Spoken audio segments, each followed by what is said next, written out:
In our last module, we explored some of the problems that we run into when we continually prioritize loving kindness over healthy self-respect.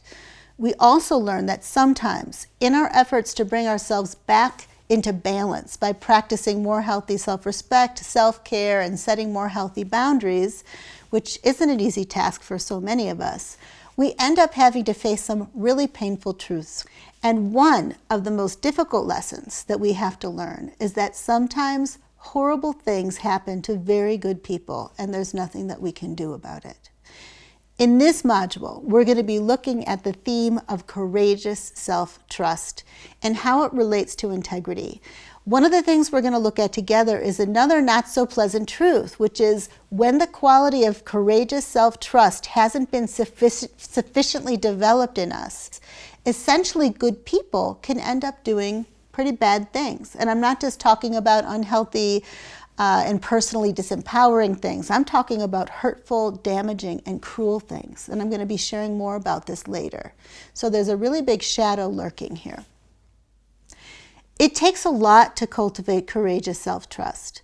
For most of us humans, we find ourselves on a daily basis pulled in a million directions, often away from our internal sense of what's right for us or what's right in general. And without even realizing it, we take in and come to own the values, beliefs, and habits of the people around us. So we're walking around, most of us anyway, with our parents, our teachers, our peers, our bosses, institutions, cultural leaders, spiritual leaders, political leaders, fellow activists, even global trends speaking through us through shoulds in our minds and on the myriad of screens that we're watching all the time. And they're all telling us what to think, what to feel, what to need, what to value, what to do, and why not doing this or that would be a bad, even dangerous idea. So, more often than not, the conditioning forces in our lives also contradict each other, making the task of kind of figuring out what to do or just plain trusting ourselves even more difficult and confusing. Now, of course, just as it's in our nature to have active, crazy minds, it's also in our nature as human beings to be influenced, to be penetrable. Our sensitivity and openness to the world around us is one of our most wonderful qualities.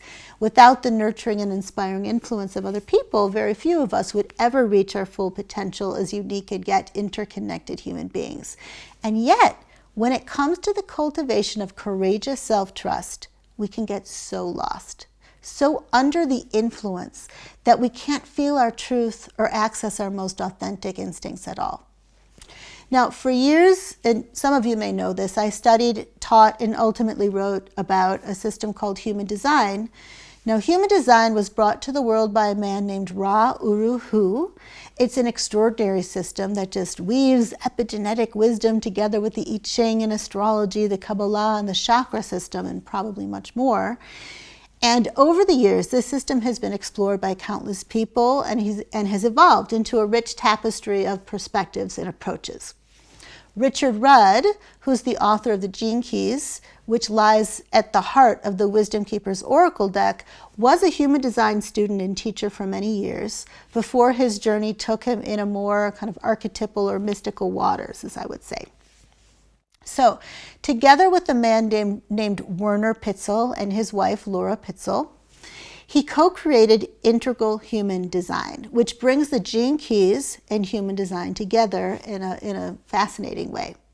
Now, I have a deep appreciation for all three of these worlds, and this is why I've dedicated a good portion of my adult life towards encouraging people to explore human design, the Gene Keys, and then that unique intersection between the two in a variety of creative, embodied, and psychologically grounded ways. So I've done this especially through my Design to Blossom self-study program in books. And of course, if you're interested in learning more about that aspect of my work, I'm happy to share some resources for you, and I'll do that at the end of the course. But for our purposes today, I'd like to share about one aspect of human design because I feel that it in particular carries relevance to our theme of courageous self-trust. So in human design, there's a term called authority. What we call authority in human design is that place that we can turn to for truth, that part of us or way of being that we can trust to make our decisions in life and to honor our own right timing. In the original human design transmission or world, not everybody has the same kind of authority. So one person's decision-making process can look and feel totally different from another person's. So just take an example. One person might be designed to rely on their intuitive hits in the moment, while somebody else might be designed to feel things out, feel people and situations and opportunities out over time before really knowing who and what's right for them. One of the greatest gifts of human design as a system or tool is that it puts each person in touch with their own unique truth-detecting system, so that in any given moment they can make the most of the gifts that they receive from the outside world without losing themselves or losing their ground in the process of doing that. Personally, I found human design to be a wonderful support, especially when it comes to cultivating the arts of authenticity and self-trust. That said, personally, I don't believe that human design is the only way for people to learn how to bypass the conditioned mind and trust themselves. It just happens to be an unusually practical system for self-development that focuses completely on authentic decision-making. So whether we learn about our authority through human design or we come to know our inner truth compass another way, learning how to truly trust oneself and act from a place of inner authority is far from easy. It requires courage. Courage often requires that we do things that don't make logical sense, that we trust something other than what's in our minds, and that we act in alignment with our true nature, our deepest intuition, or our hearts. Courage also asks us sometimes to go against our conditioning, whether it's from an early upbringing situation or current cultural influences. It asks us to do things that the people we care about or the people whose respect we want don't necessarily understand or approve of. So when courageous self-trust is more than a concept, but something we actually embody, we're able to move beyond fight, fright, and freeze reactivity and become proactive players in our own life stage. We become servants of the one beating heart that connects all of us. So it's in the spirit of proactive, loving integrity that I now call upon the wisdom keeper who's going to be sitting in the collective seat of courageous self-trust. Let's see who comes to us. The wisdom keeper that I pulled on behalf of the collective, the wisdom keeper who shall be sitting in the seat of courageous self-trust over the coming days and weeks, is the wisdom keeper of authority and valor. How perfect is this, that the card that comes to us is this particular one? The gift of this particular wisdom keeper is actually called authority. That's pretty cool. Okay, so let me start by sharing the story of this wisdom keeper with you and then their gift to you. And after that, I'll share some reflections that came up for me in relation to the wisdom keeper and some ways for you to explore your own inner response to the collective integrity themes that are inherent in this particular wisdom keeper's story. Okay, so now I'm going to read from the Wisdom Keeper's Inner Guidebook. So just sit back, relax, listen. You might want to close your eyes and ask your heart and soul to just open up and receive the wisdom and the power and the healing offered to you by this dear friend and ally.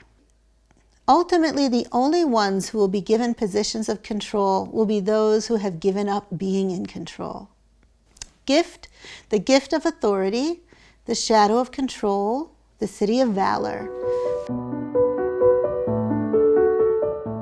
I was a trust fund baby. While my dad disappeared behind closed doors with business moguls and ruled the world, my mother ruled the household with her perfectly manicured nails and social graces. As they raised me, they were controlling and critical, and I was submissive. I cringed at the way they treated our servants, whom I suspected secretly despised my parents as much as I did. The moment I got my driver's license, I grabbed some cash and bolted, leaving my parents and my trust fund in the dust.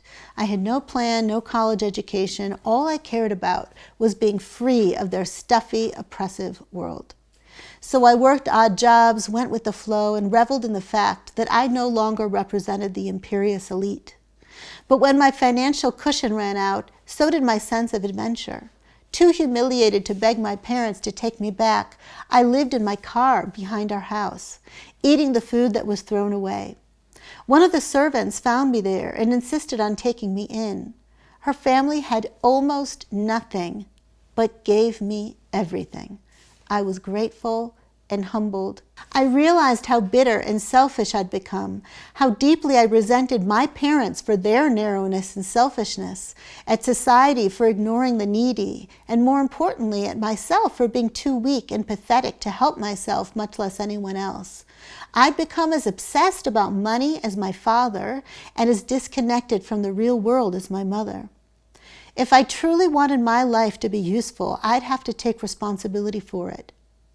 From that point on, my heart took over. I became driven by a deep desire to give back to this family and to serve those in need. I got my act together, re-engaged with the world, and eventually reconciled with my parents. Instead of rejecting their resources, I inspired them to recognize the humanity of the people who worked for them.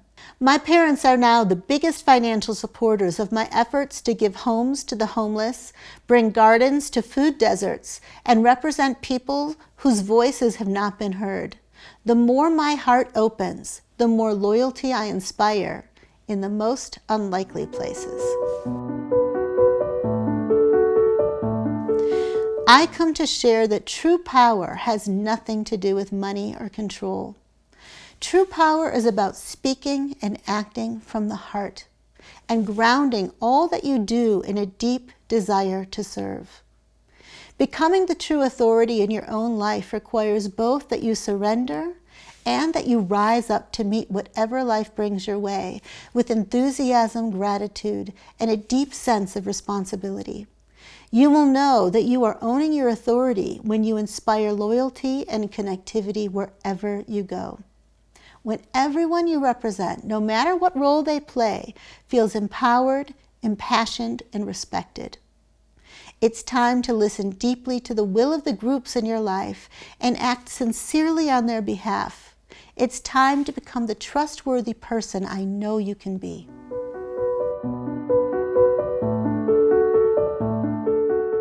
This wisdom keeper is a wonderful one to sit in our collective seat of self-trust. He even was born into this world as a trust fund baby. How wild is that? So this wisdom keeper story demonstrates how the road to courageous self-trust can be a long one, and it often includes more than one phase. So as a young boy, this guy was able to sense and see those places where his parents lacked integrity. But he wasn't able to free himself from their control. He had to remain submissive and wait until he was old enough to drive before he could break free from the hold that his parents and their value system had on him.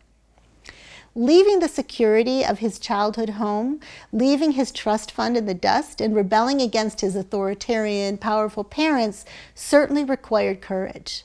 In order to be true to himself, he had to be willing to disappoint people, to not be liked or approved of, and to lose the guarantee of a life of financial security. Now, his early years demonstrate how often, in the beginning of our development, courageous self-trust shows up as an ability to identify who and what we don't trust, to resist what feels wrong, and to do whatever it takes to get out from under the control of both perceived and real external authorities. But our Wisdom Keeper story doesn't end there. It shows us how ultimately true courageous self-trust must go deeper and farther than just instinctive rebellion. As we mature, courageous self-trust transcends the ability or willingness to be against something. We have to discover what we're for and to courageously stand for that. Often, just like this wisdom keeper, we need to encounter new role models who can show us a different way of being. And usually the most inspiring ways of being are sourced in love, generosity, and service. Just like the servant who invited the wisdom keeper into her home and family with a generosity of spirit that far surpassed her family's actual material resources. So slowly but surely, we learn ways of being that are healthy for our nervous systems and mirror neurons, ways that promote interconnectivity, collaboration, equality, and creativity, as opposed to fear, contraction, competition, and control. These ways also leave room for everybody's uniqueness, the sovereignty of individuals. Once we find out that we can survive without the blessing of an external authority figure, and once we've found a safe place to be our true selves, and once we've discovered others who truly love and inspire us, we can finally begin to stand courageously, authentically, and compassionately for a cause or a purpose that positively influences our surroundings. We still may be called to do things that require courage. We still may struggle with the fact that the majority of others don't understand what the heck we're doing. I certainly know how that one feels. But our actions will be defined and driven by a deep inner yes, not by a conflicted, tortured, and rebellious no. In the end, courageous self-trust leads to a life of service. Now, as I shared before, when people are learning about human design, they're encouraged to enter into an experiment. And a big part of that experiment involves daring to rely on a particular authority or truth compass.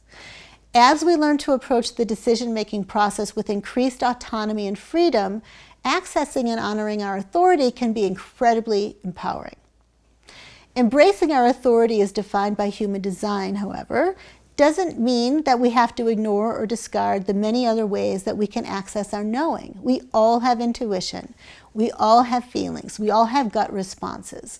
We all have body intelligence and cognitive capacities, even telepathic capacities. We all have the ability to tune into invisible, subtle, and cosmic currents. We all have the potential to reach out to wise people who know us well. All of these options are always at our disposal when we enter into a decision-making process or a situation where we're being asked to trust ourselves deeply. Years back, when Richard Rudd was having one of his contemplative deep dives into human design, he had a fascinating revelation, and it involved authority as well as a particular gene key, the one that corresponds to the Wisdom Keeper of dislocation, orientation, and unity in the Wisdom Keeper's Oracle deck. So without overwhelming you with too many details here, Richard Rudd discovered that inside of all of us lives a potential universal authority, a way for us to access what I like to call our inner wisdom keeper. And it doesn't matter what our human design chart looks like or whether we've ever even heard of human design. Our ability to connect deeply with the potential and essence represented by this particular gene key allows us to make clear decisions that are intrinsically authentic and in harmony with the whole of the cosmos. According to Richard, and I agree with him here fully, it's all in the frequency. When we're driven by fear and caught in the shadow frequency, our decisions inevitably disconnect us from the whole. We end up dislocated from all of life. When we open our hearts to life, we just naturally orient ourselves through our decision-making process towards our highest potential, which can't help but serve creation. When we become deeply oriented in this way, we open ourselves up to a direct experience of unity and oneness. We no longer need to let our emotions or reactivity or conditioned monkey minds tell us what to do. We only do what's in the Tao of our true nature, which is connected to all of nature. And this is why, as Richard wisely points out, so many mystical teachings guide us with the simplest directive of all, which is just follow your heart. So I don't know if you remember, but towards the very beginning of this module, I shared that a frightening shadow can appear when we haven't sufficiently exercised our courageous self-trust muscles. This shadow is like a wrecking ball to integrity, and that it can make essentially good people do horrific things. I'd like to take a little time to explore this shadow. Given all that's happening in our world, how much exposure we all have to suffering, and how easy it is to go numb and unconsciously give our consent to all sorts of horrible things, an awareness of this particular shadow seems very important. So I'd like to start by sharing about a psychological experiment that you may have heard of, because it's so connected to the theme that we're exploring here. Back in 1961, in the basement of a building at Yale University, a social psychologist named Stanley Milgram conducted this particular experiment. The Milgram experiment took place 3 months after the German Nazi war criminal Adolf Eichmann went to trial in Israel. It was essentially created to help us understand how the cruelty enacted in the Holocaust by so many people could be explained. Could it be so simple that all of the Nazi leaders, war criminals, and their millions of accomplices were just following orders? Milgram's experiment was essentially a study of human obedience to authority figures. The study participants were all men with differing levels of education and a wide range of occupations. Although the subjects were led to believe that they were participating in a completely different experiment, the actual experiment involved their being told to obey an authority figure who instructed them to perform acts that went against their personal conscience. More specifically, they were actually instructed to give electric shocks to a person referred to as a learner. The learner, of course, was an actor, thank God, and the shocks weren't real, but the study participants didn't know that. They actually believed that the electric shocks that they were administering were real, and that the pain that was being inflicted on the learners was equally real. In order to teach the learner, they were told to gradually increase the electric shocks to levels that, if they were real, actually would have been fatal. Now, the results of this experiment were pretty terrifying because a disturbingly high number of participants obeyed the orders that they were given, even when they saw the learners suffering and they themselves felt really bad about what they were doing. The Milgram experiment and similar ones were repeated around the world, and the results were all consistent. The current relevance of this experiment isn't hard to find. Just the other day, I was listening to a podcast on This American Life by Ira Glass. The episode was called The Out Crowd, and it featured a story written by Molly O'Toole, who's a Los Angeles Times reporter. Anyway, this show looked at the painful reality of what's happening on the other side of the U.S. border in Mexico right now in the year 2020. And I'm not saying that our country has always had an impeccable history when it comes to treating immigrants and asylum seekers respectfully or living up to its reputation as a welcoming, inclusive nation. But if you've been following U.S. news lately, things have gotten much worse. And if you follow the news, you've probably heard of the fact that children are actually being separated from their families, kept in cages, and denied health care. Now, because of our current administration's new asylum policy, an unprecedented number of migrants who are coming to the U.S. from all over the world, not just Mexico, in order to seek refuge, and who are attempting to go through legal channels, are also being sent back to Mexico. So instead of being allowed into the U.S. in order to wait in safety for their immigration hearings, which had been common practice for a really long time, they're now having to spend months and months living under extremely dangerous and inhumane conditions. In less than a year since the current migrant protection protocols were announced, over 60,000 asylum seekers have been pushed back across the southern border of the United States. It is probably more if you're listening to this course later on. Numbers are probably higher, unless hopefully our policy changes. Anyway, when we hear statistics like this, many of us, understandably, we nod our heads at this, right? And we nod our heads at the U.S. government and how we imagine how terrible it must be for the people who've been traveling hundreds of miles, often on foot, through treacherous terrains with little resource and no support, just in order to secure their and their family's safety, only to be thrown back into frightening conditions and unimaginable circumstances.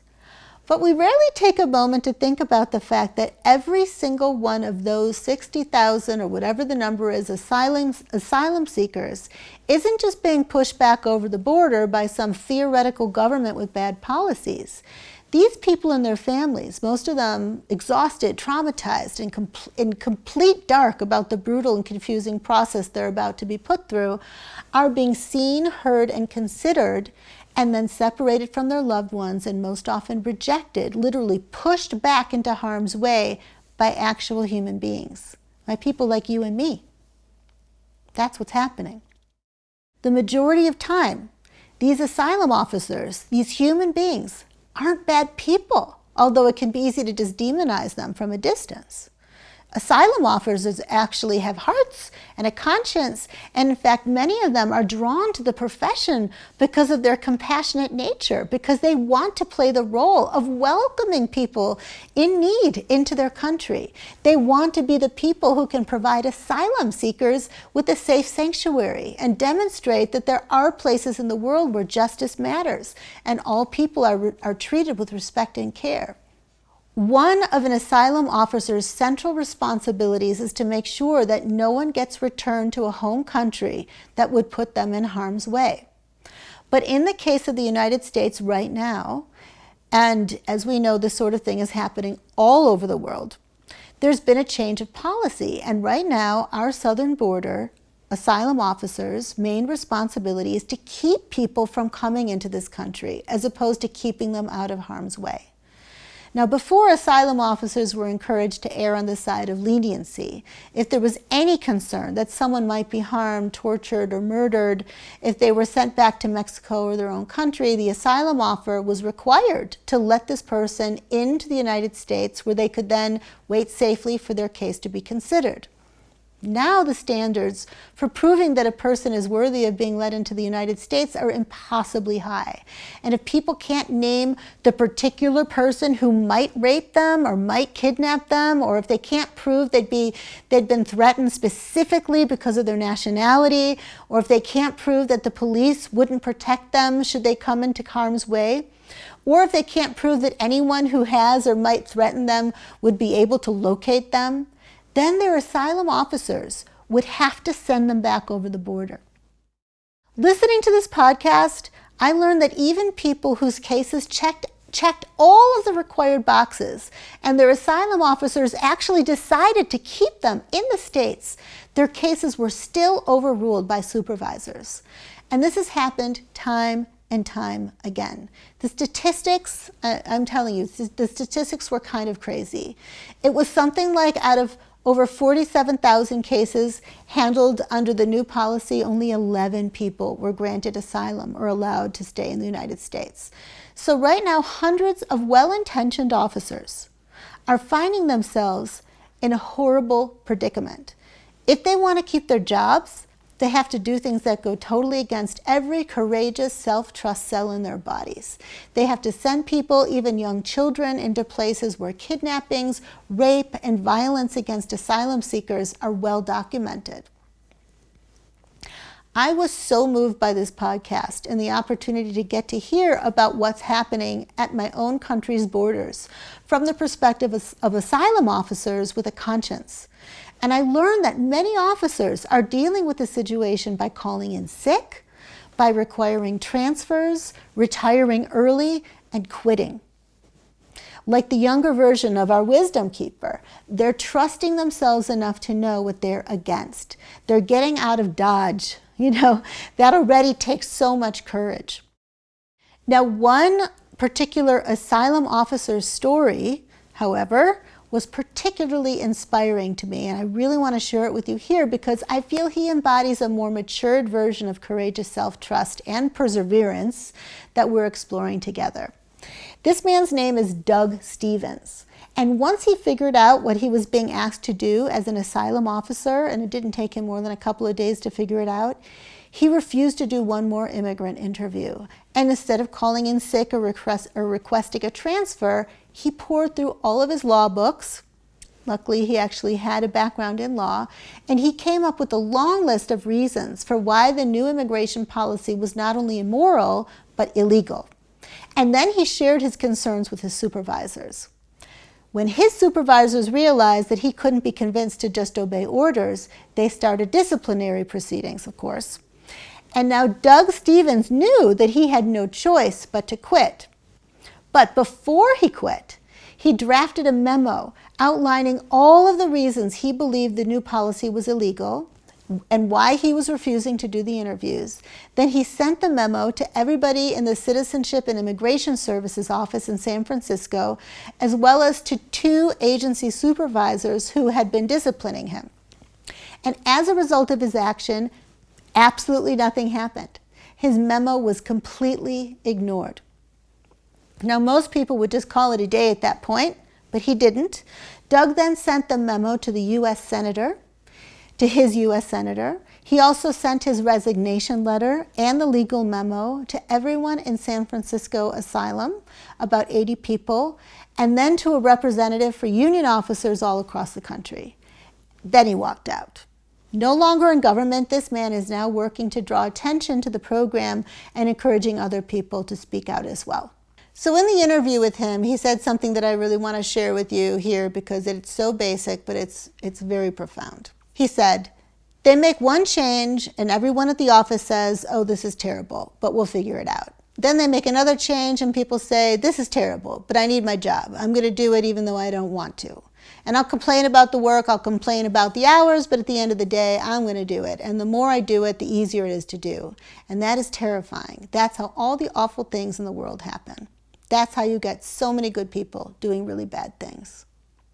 So here is the shadow again. In this case, we're talking about essentially good people sending asylum seekers back to their country or back to Mexico, if it's not their country, to get sick, hungry, unfairly arrested, potentially kidnapped, raped, or killed.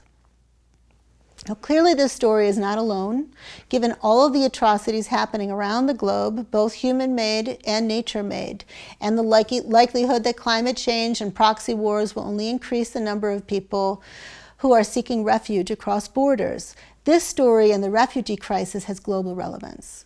We don't have to be dealing with Nazi Germany or large-scale refugee crises, however, to find the relevance in this story either. Every single day, all of us are asked to make decisions of conscience in our lives. Our decisions may seem very trivial compared to the ones made by an asylum officer or Nazi officer. The situations we're dealing with may not be life or death, but in the end, the stakes of living a life of integrity are always high.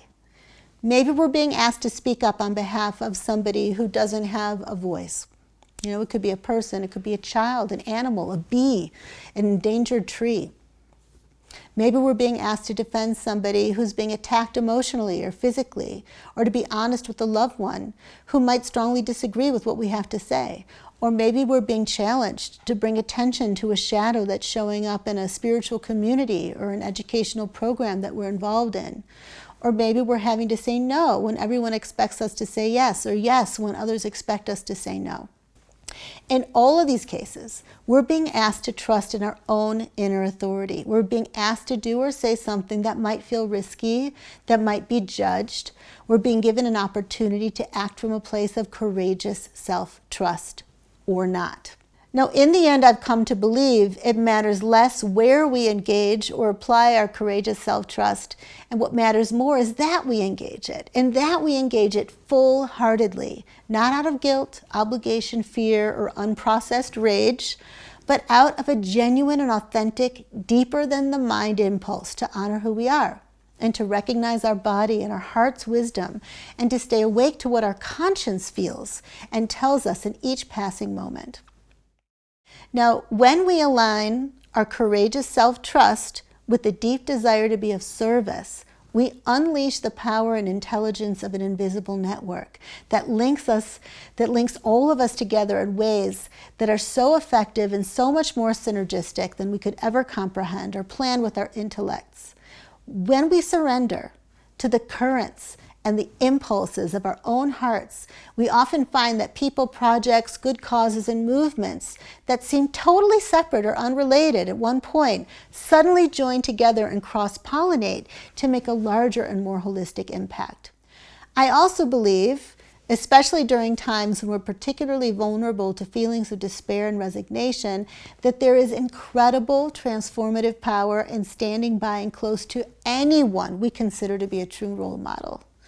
For me, a true role model is someone who embodies the courage, stamina, faith, vision, practicality, perseverance, honesty, self-awareness, compassion, resilience, love, and wisdom that are required during these challenging times that we're living in. Someone who's like all in, who's got their eye on the long game.